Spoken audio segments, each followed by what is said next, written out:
The weather. It's not like that in much of Canada if you're picturing a romantic scene with warm cider and gently falling snow. Massive drifts formed by Canadian wind and snow can encase your car and take hours to clear. Power outages can last for days at a time, and ice storms do occur. For more than half of the year, the majority of the country has cold, ice, and overcast weather. Additionally, it's frequently tough to find personnel to do anything. So if you're thinking, no problem, I will just hire someone to shovel or do my driveway, think again. You might have to do everything yourself, including snow removal, plumbing, electrical, and pest treatment, depending on where you live. Very liberal. If you are from a conservative or religious nation, you will probably find it difficult to adapt to Canada's extreme liberalism. For many years, liberalism was a powerful force in Canada. But in its most extreme manifestations, it can drive a wedge across societies.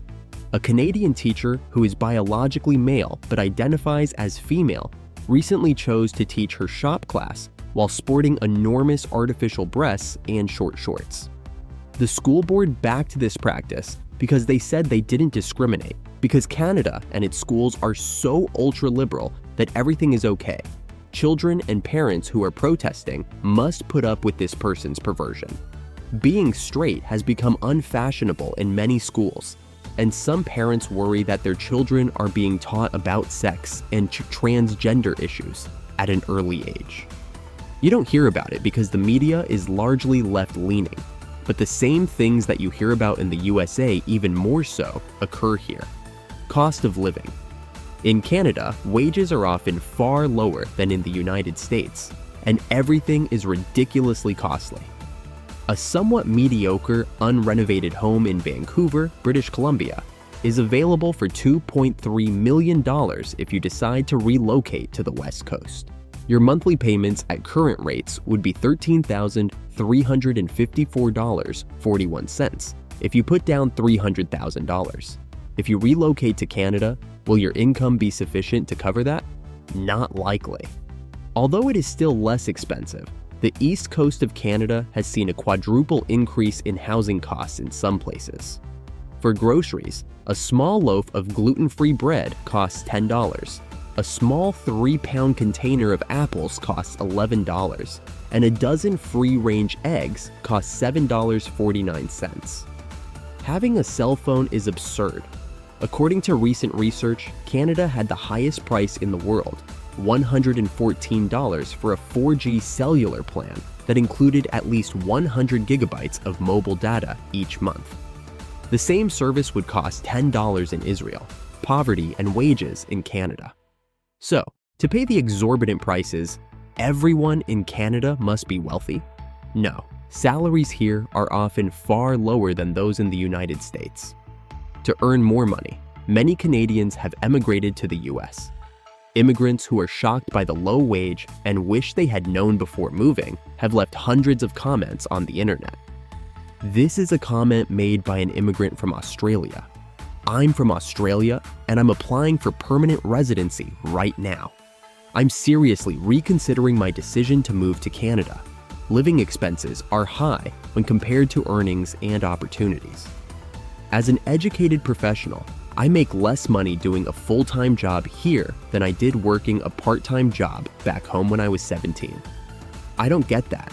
It truly is a miracle that people can sustain a family on these earnings. After a few years of being here, I've come to appreciate how fortunate Australians are. I might go back to my hometown. I was expecting this to be different. Many Canadians and recent immigrants are working 2 or 3 jobs to make ends meet. And this view is reflected in forums all over the internet.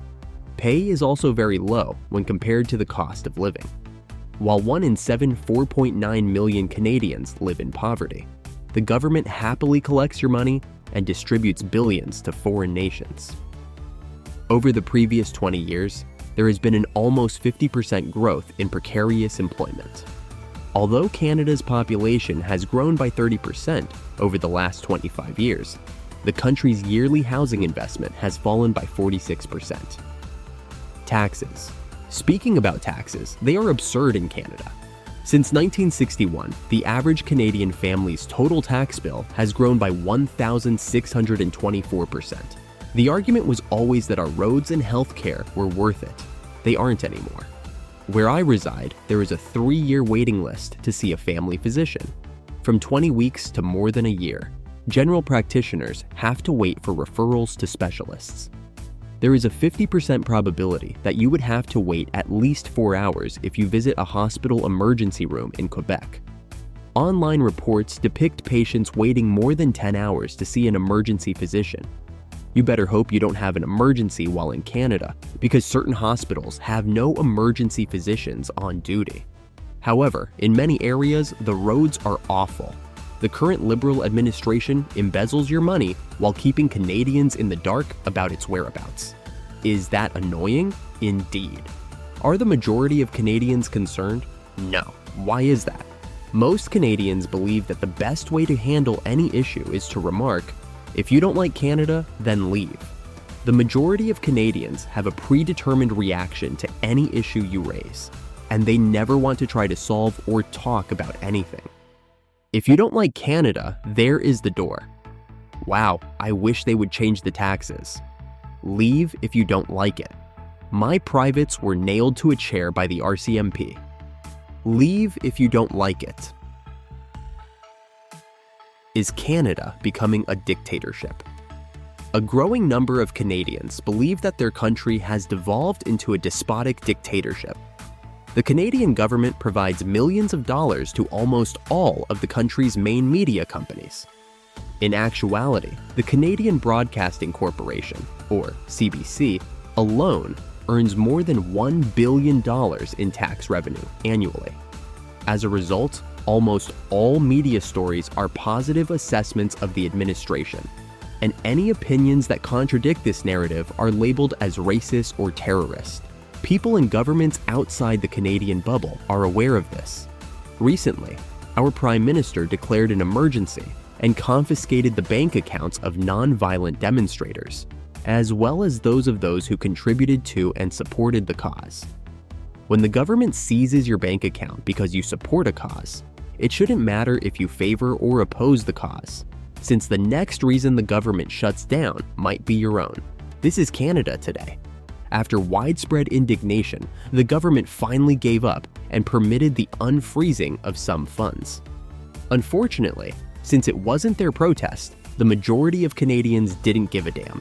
Government publications spread misinformation to the Canadian public. Unless you read international news or watched events live, you were led to believe that this was a small group of violent anti-vaxxers. But Trudeau himself acknowledged and thanked the fact that 90% of truckers were already vaccinated. Most Canadians will never know what happened, but for most demonstrators, it was never just about the vaccines. Here, government propaganda is a major issue. Unpopular politics. #TrudeauMusco was the most popular Twitter hashtag recently, referring to the hundreds of Canadians that Trudeau labeled as racist or unwanted simply for opposing him. Scandals have dogged the present administration, such as the WE Charity Group and the SNC Lavalin case. You might not want to relocate to Canada if you value business openness. Canada is a shady country from the top down. Before Trudeau took office, Canada was on the verge of being the worst country in the world for corporate whistleblowers. The Government Accountability Project's legal director, Tom Devine, said, "We were moving in the direction of a true comprehensive overhaul of Canada's whistleblower system." Trudeau, however, was elected. Everyone had hope. He destroyed it. A few years later, when he was dealing with his scandals, I could see why. Journalists are beaten in Canada. Reporters have been assaulted by Trudeau's bodyguards, but you won't hear about it in the mainstream media. Trudeau's goons brutally attacked David Menzies, smashing his face against the wall in the process.